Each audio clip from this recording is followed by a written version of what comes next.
요즘 뉴스를 보면 참 마음이 답답해질 때가 많죠.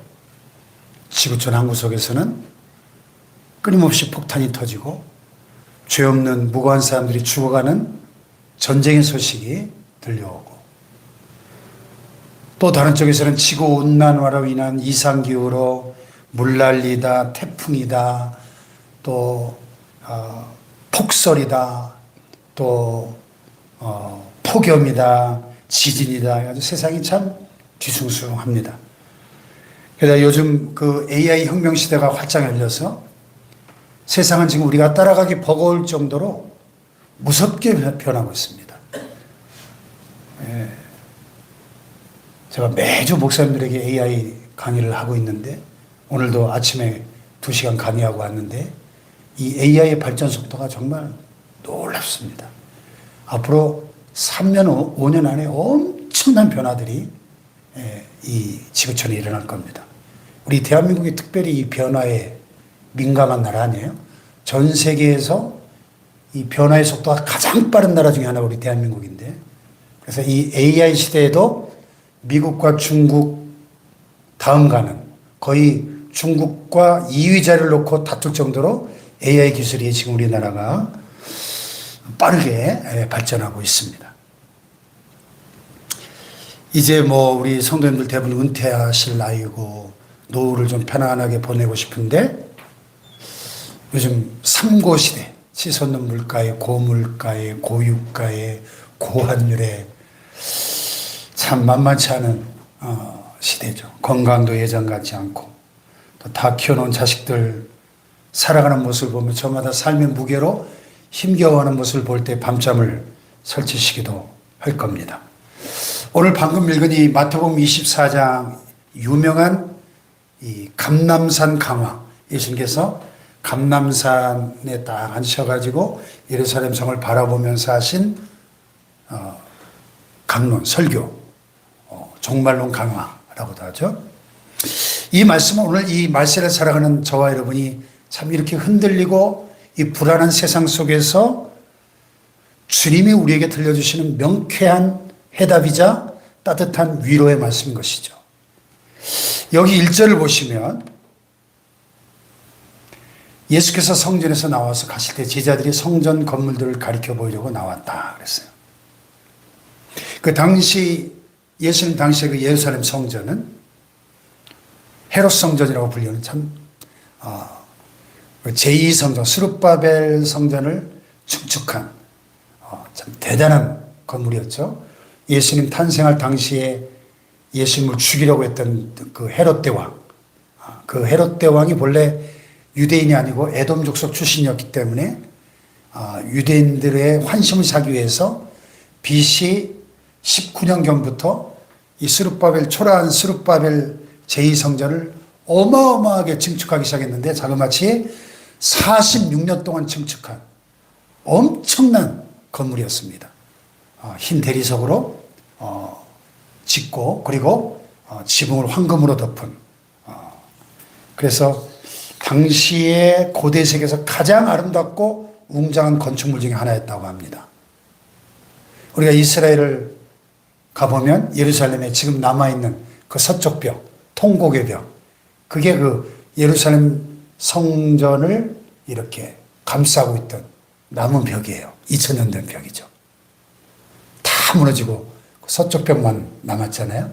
거기서 지금도 유대인들이 통곡하며 기도한다고 해서 웨일링 월, 통곡의 벽. 예? 근데 이 예수님의 제자들은 다 촌사람들이잖아요.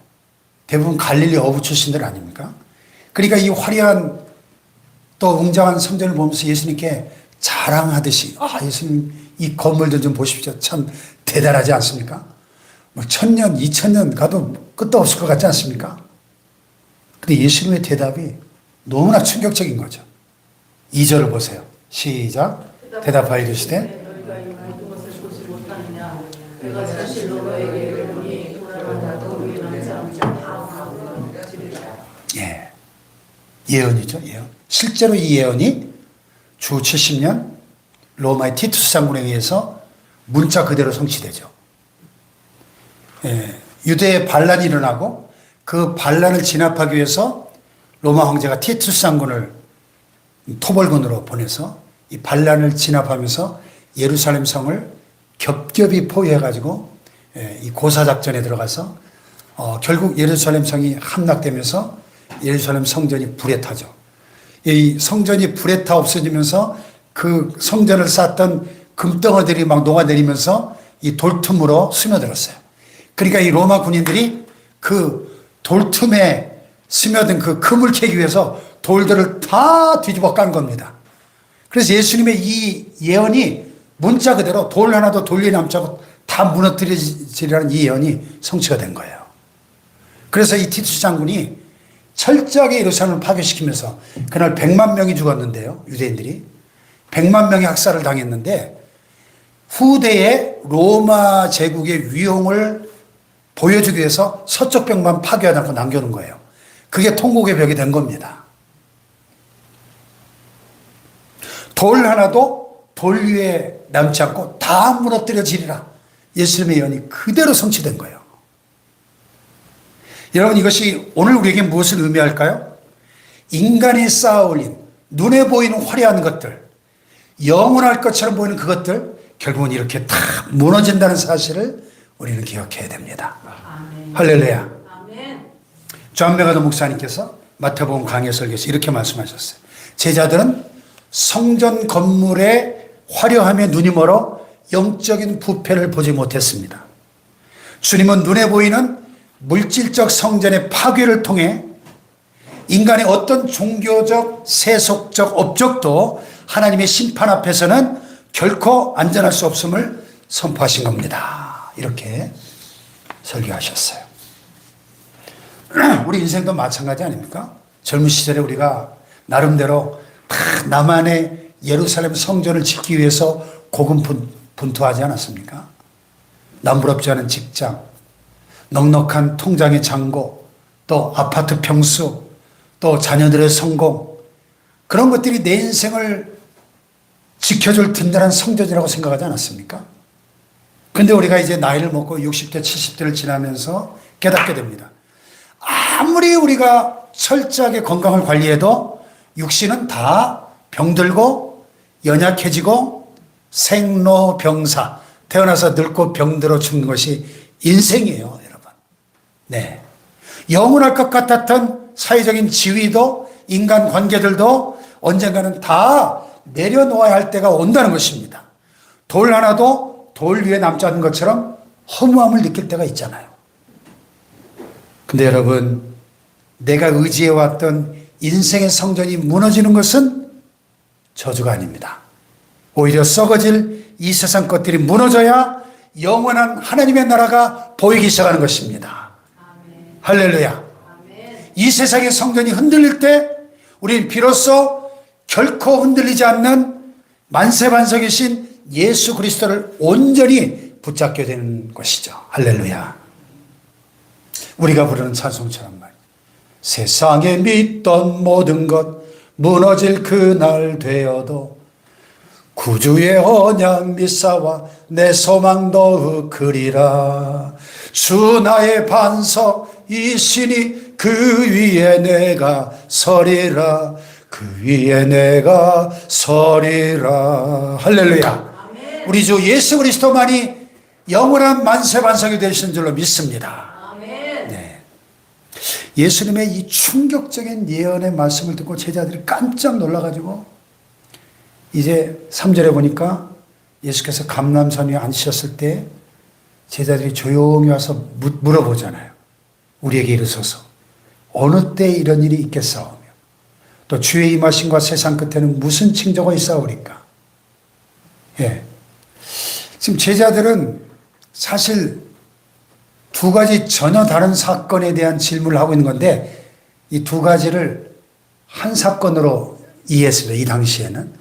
왜냐하면 어느 때 이런 일, 성전이 이렇게 철저하게 파괴되는 이런 일이 언제 일어날까요?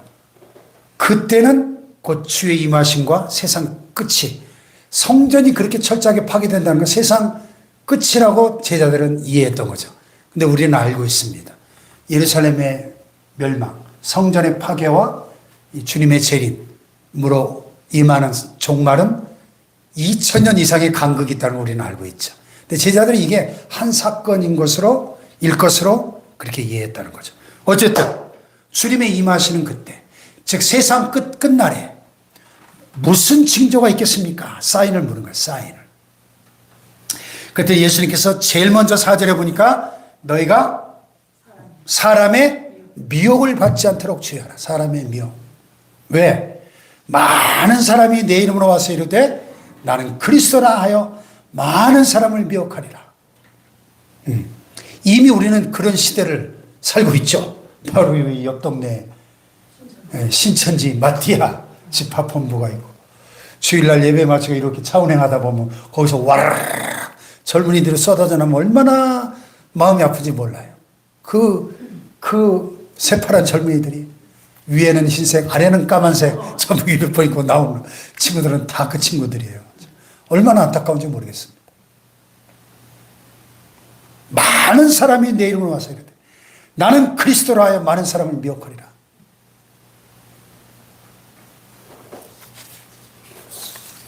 또 6절과 7절을 보면 6절 7절 시작. 난리와 난리 소문을 듣겠으나 너희는 삼가 두려워하지 말라. 이런 일이 있어야 돼. 아직 끝은 아니니라.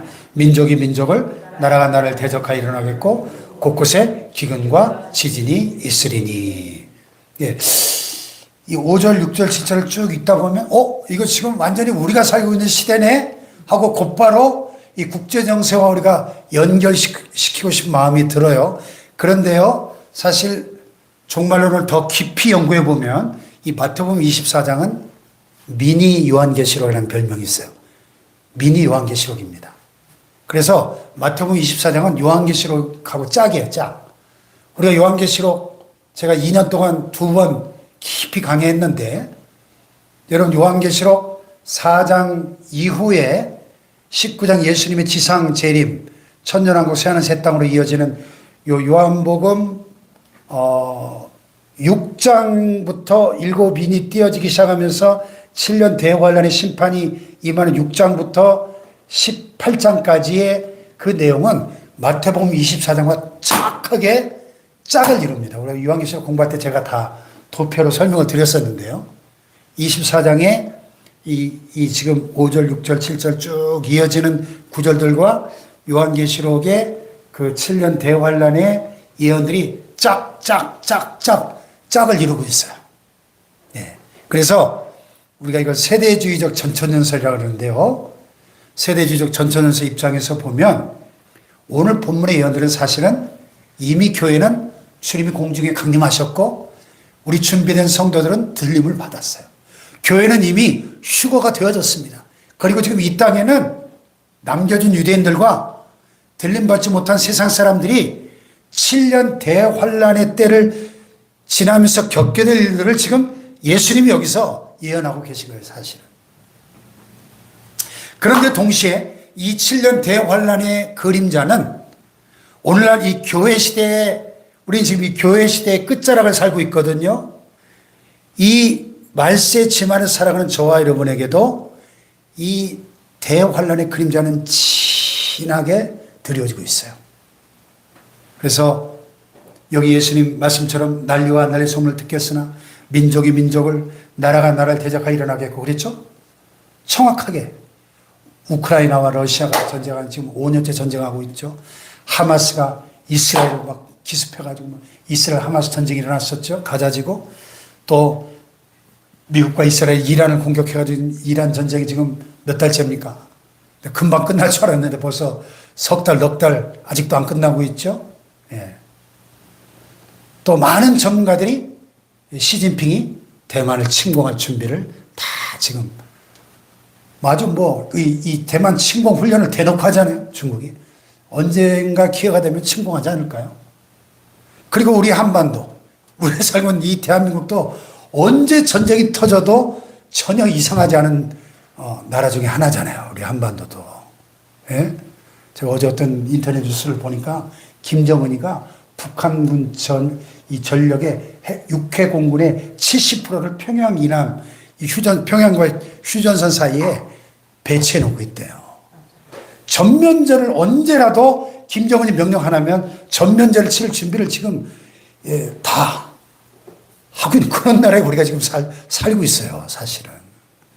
예수님의 이 말씀을 보면은 우리나라도 예외가 아니에요. 민족이 민족을, 나라가 나라를 대적하여 일어날 것이다.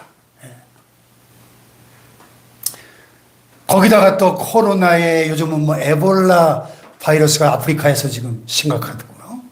전염병과 지진과 뭐 경제적인 대공황, 기근, 이런 얘기를 들으면 아이고 마음이 덜컥 내려앉죠. 야, 큰일 났구나. 진짜 말세구나. 전쟁 나면 어떡하지? 이런 생각들이 겁이 나죠? 근데 여러분, 여기 6절 하반절에 보니까 예수님이 뭐라 그랬어요? 난리와 난리 소문을 듣겠으나 너희는 삼가 두려워하지 말라. 할렐루야. 따라하시죠. 너희는 삼가 두려워하지 말라. 두려워하지 말라. 왜? 이런 일이 있어야 돼. 아직 끝은 아니니라. 끝은 아니라. 여기에 밑줄을 쫙 그으셔야 돼요. 쫙 그으셔야 돼요. 두려워하지 말라. 왜 그런가? 8절을 보니까 이 모든 것은 뭐다? 재난의 시작이다. 재난의 시작. 여기 재난이라고 번역된 헬라어 원어가 오딘이라고 하는 단어인데, 이 오딘이라는 단어의 정확한 뜻은 해산의 고통이라는 뜻이에요. 산모가 아이를 낳을 때 겪는 그 진통 있잖아요. 산고. 우리 여자분들 애 낳으셨죠? 얼마나 아프셨습니까? 막 죽을 만큼 아프다며요. 우리 남자들은 안 겪어봐서 몰라요. 근데 그 진통의 간격이 점점 짧아지고 고통이 갈수록 심해지잖아요. 그런데 그 고통 가운데 절망하는 산모는 없어요. 힘들지만, 아프지만. 왜? 그 고통의 끝에는 죽음이 아니라 새 생명의 탄생이 기다리고 있으니까. 할렐루야. 아멘. 세상 사람들의 눈으로 볼 때 이 말세의 징조들, 전쟁과 기근과 지진과 전염병, 이 전부 이 지구 종말, 멸망과 끝으로 보이겠지만, 근데 성경적인 관점으로 영적인 눈을 딱 열고 보면 이 세상에 겪는 모든 혼란은 통제불능의 비극이 아니에요. 왜냐하면 이 역사의 주관자는 하나님이시기 때문에 예수 그리스도의 재림과 함께 임하게 될 메시아의 천년왕국과 이어질 새하늘과 새 땅에 영광스러운 그 하나님의 나라가 이루어지도록 지금 그 해산의 고통을 하나님이 허락하신 거예요. 새하늘과 새 땅을 잉태하고 출산하기 위해서 하나님께서 허락하신 거룩한 해산의 고통인 줄로 믿으시기 바랍니다. 해산의 고통. 그래서 20세기 최고의 강해 설교자 마틴 로이드 존스 목사님이 이렇게 설교하셨어요. 세상의 역사는 결코 맹목적인 우연에 의해서 흘러가는 것이 아닙니다. 역사는 혼돈을 향해 가는 것이 아니라 하나님의 작정하신 목적, 즉 영광스러운 예수 그리스도의 재림을 향해 정확하게 나아가고 있습니다. 이렇게. 아멘. 이 하나님의 이 구속사, 하나님의 역사의 궁극적인 목적은 뭐예요? 예수 그리스도의 재림으로 임하게 될 영원한 하나님의 나라, 새하늘과 새 땅, 새 예루살렘. 할렐루야. 네. 그러니까 우리가 세상 뉴스를 보면서 두려워하거나 한숨 쉴 필요가 없다는 겁니다. 이야, 우리 주님이 오실 날이 진짜 가까웠구나. 새하늘과 새 땅이 드디어 이루어질 그 해산의 날이 가까웠구나. 오히려 우리가 머리를 들고 다시 오실 주님의 재림의 소망을 굳게 붙잡아야 될 줄로 믿습니다. 네. 그렇다면 이 해산의 고통으로 지금 몸부림치고 있는 이 혼란의 시기를 우리는 어떻게 살아야 될까요? 어떻게? 여기 9절에 보면 참 가슴 아픈 말씀들이 나오는데요. 자, 9절로 12절 한번 볼까요? 시작. 그때 사람들이 너희를 환란에 넘겨주겠으며 너희를 죽이리니 너희가 내 이름 때문에 모든 민족에게 미움을 받으리라. 그때 많은 사람이 실족하게 되어 서로 잡아주고 서로 미워하겠으며 거짓 선지자가 많이 일어나 많은 사람을 미혹하겠으며 불법이 성함으로 많은 사람의 사랑이 식어지리라. 아멘. 이게 마지막 때 특징이라는 거예요. 그때 말은 우리 주님이 재림이 가까운 세상 끝에는 사람들이 예수 믿는다는 이유 하나 때문에 너희를 환난에 넘겨주고 너희를 죽이고 너희가 내 이름 때문에 모든 민족의 미움을 받을 것이다. 많은 사람들이 서로 잡아주고 서로 미워하고 실족하게 될 것이다. 거짓 선지자가 많이 일어나 많은 사람을 미혹할 것이다. 무엇보다 가슴 아픈 것은 12절에 불법이 성함으로 많은 사람의 사랑이 식어지리라. 참 이 12절 말씀이 가슴 아프게 다가옵니다. 왜냐하면 이 사랑이라는 단어가 아가페, 그 유명한 아가페, 하나님의 사랑, 십자가의 사랑, 희생적인 사랑. 그러니까 말세가 되면 세상 사람들의 사랑이 식어지는 것은 물론이고 믿는 성도들 안에, 교회 안에서도 성도들 간에 심지어 가장 가까워야 될 가족들 간에도 사랑이 차갑게 식어지는 때가 마지막 때다. 그래서 자식들 문제로 또 재산 문제 때문에 마음이 상해서 형제들 간에 의가 끊어지고 또 교회를 떠나고 막 교회 안에서도 성도와 성도들끼리 또 성도와 목회자 간에 서로 분쟁하고 막 세상 법정에다 고소하고 우리 지방의 안에도 최근에 그런 일이 지금 3년째 계속되고 있는데요. 참 가슴 아픈 일이죠. 불법이 성함으로 많은 사람의 사랑이, 아가페의 사랑이 식어지리라. 우리 주변에서 너무나 흔하게 쉽게 우리 가정과 교회 안에서 우리가 이런 일들을 보고 있다는 것입니다. 참 가슴 아프게도. 하지만 예수님은 13절에서 이렇게 선언하고 계십니다. 13절 시작. 그러나 끝까지 견디는 자는 구원을 얻으리라. 할렐루야. 끝까지 견디는 자. 이 견딘다는 헬라어가 휘포메노라는 단어인데 휘포라는 전사는 뭐뭐 아래, 무거운 짐 아래, 메노라는 동사는 머물러 있다. 그런 뜻이에요. 무거운 그 압력 밑에 머물러 있다. 피하는 게 아니고 도망가는 것이 아니고 그 내 삶에 주어진 그 십자가의 무게, 점점 나이 들어 늙어가는 내 육신의 아픔, 내 마음대로 되지 않는 이 자식들의 문제, 또 세상의 조롱과 미움과 핍박, 이런 무거운 짐 아래서 도망치지 않고 믿음으로 버티어 서 있는 거, 이게 휘포면이에요. 이게 끝까지 견디는 거예요. 끝까지 견디는. 할렐루야.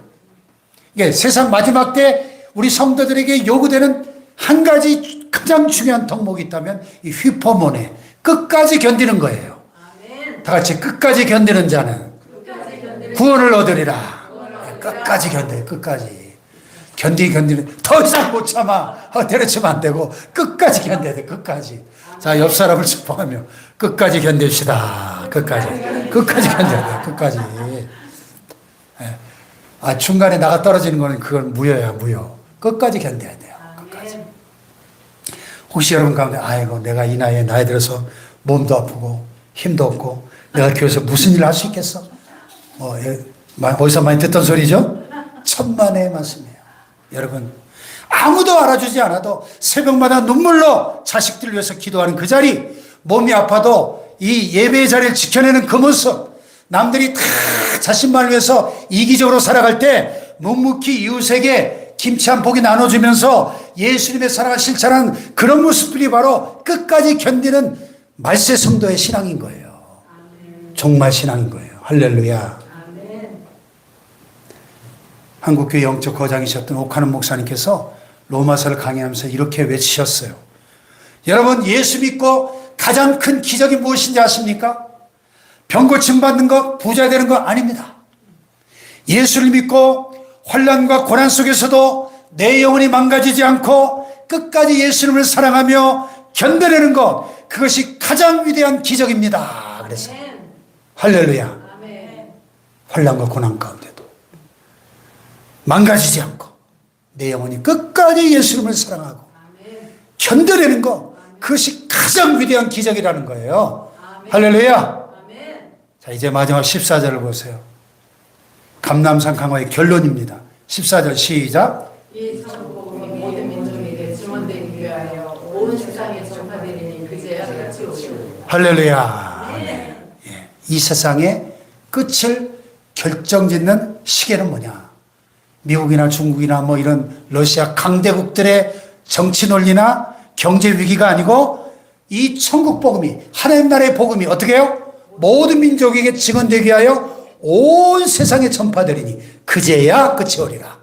할렐루야. 아멘. 그러니까 하나님의 그 시계 바늘은 어디에 맞춰져 있는 거예요? 복음 전파. 온 세계 복음화에 딱 맞춰져 있는 거예요. 마지막으로 구원받아야 될, 돌아와야 될 그 한 영혼, 한 영혼이라도 더 구원하시려고 하는 그 하나님의 사랑이 지금 이 세상 종말의 시계를 조금 늦추고 계실 뿐인 것입니다. 아멘. 할렐루야. 아멘. 여러분, 이 세상의 성전은 무너지고 있습니다. 그러나 슬퍼하지 마세요. 저와 여러분을 위해서 하늘에 예비된 영원한 성전, 영원한 장막, 영원한 우리의 하늘집이 예비되어 있습니다. 아멘. 할렐루야. 아멘. 그러므로 이 흔들린 세상 가운데 우리가 꼭 기억해야 될 오늘 저녁에 가슴에 새게 될 메시지는 이거예요. 세상의 끝은 두려움의 끝이 아니고 영광스러운 주님과의 새로운 시작이다. 할렐루야. 종말은 두려움의 대상이 아니에요. 영광스러운 주님과의 새로운 시작, 영원한 하나님 나라의 시작인 것이죠. 할렐루야. 아멘. 그러니 우리의 남은 생애를 헛되고 헛된 것들에 마음 빼앗기지 말고, 건강 좀 잃어버렸어도, 노후 자금이 좀 부족해도 너무 걱정하지 맙시다. 하나님 우리를 끝까지 책임져 주십니다. 아멘. 할렐루야. 아멘. 우리가 진짜 마음을 쏟아야 될 건 따로 있어요. 진짜 어디에 마음을 쏟아야 될까? 우리가 이 마지막 때, 이 세상 끝에 우리가 살고 있는데 주님 오실 날이 나날이 가까이 다가오는 이때 우리가 어디에다 마음을 쏟아야 될까요? 아직도 주님을 알지 못한 내 사랑하는 남편과 아내와 자식과 손주들과 내 곁에 있는 이웃들에게 이 천국 복음을 전파하는 일입니다. 이 주님의 사랑을 전파하는 거예요. 내 삶의 마지막 호흡이 끝나는 그날까지 사랑이 점점 식어가는 이 세상 속에서 끝까지 십자가의 사랑으로 사랑하고 끝까지 믿음을 견뎌내는 우리 모두가 될 수 있기를 축원합니다. 아멘. 할렐루야. 아멘. 세상 흔들리고 찬양하십시다.